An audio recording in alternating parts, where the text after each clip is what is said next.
There are stories that have survived thousands of years, not because they have happy endings, but because they carry a warning. This is one of them.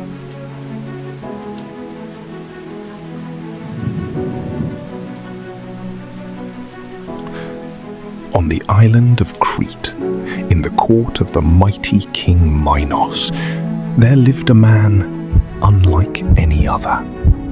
His name was Daedalus, the greatest inventor the world had ever seen. King Minos imprisoned Daedalus and his young son, Icarus, in the highest tower of the island. The walls were unscalable, the sea patrolled. There was no way out. At least, not on the ground. With his mind alone, he had built wonders, palaces, machines, illusions so perfect, gods themselves were fooled. But Daedalus had made a terrible mistake. Daedalus looked up. Minos controls the land and the sea, he said quietly, but he does not control the sky. For months he worked in secret, gathering feathers one by one from the birds that flew past their prison tower, binding them with thread, sealing them with wax, until one morning 2 pairs of wings lay before them. He fastened the wings to his son's arms and held Icarus by the shoulders. His eyes were serious, his voice a father's. "Listen to me carefully," Daedalus said. "Do not fly too low. The sea's moisture will weigh down your wings.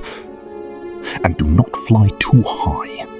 The sun's heat will melt the wax. Fly beside me. Follow my path. Do you understand?" Icarus nodded. He understood. They leapt from the tower and they flew. For the first time in his life, Icarus felt it. Freedom. The world shrank below him. The prison, the palace, the island of Crete. All of it shrinking into something small, something powerless. The fishermen on the shores below stopped and stared. The shepherds shielded their eyes. Men with wings. Surely they must be gods. And Icarus, young, wild, alive in a way he had never been before, began to climb higher. His father's voice fell away beneath him.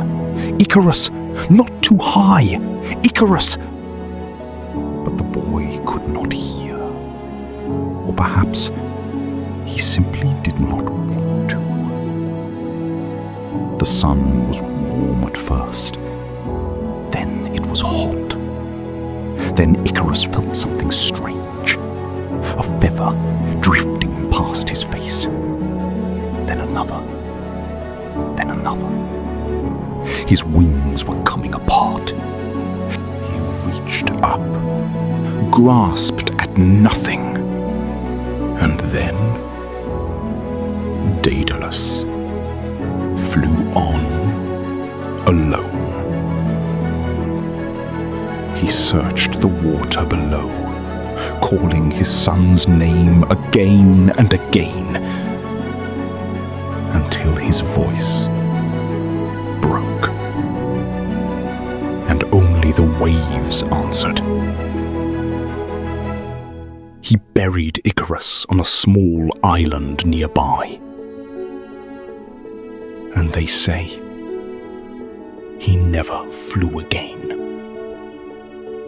The Greeks told this story not to mock Icarus, but to remember him.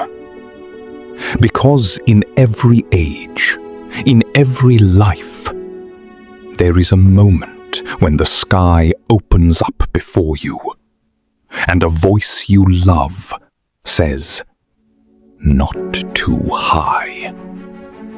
The question is never whether we have wings. The question is whether we will listen. This has been Echo Stories. If this story moved you, share it. Leave a comment. Every great myth begins with someone who decided to pass it on. Until next time, listen carefully to the echoes.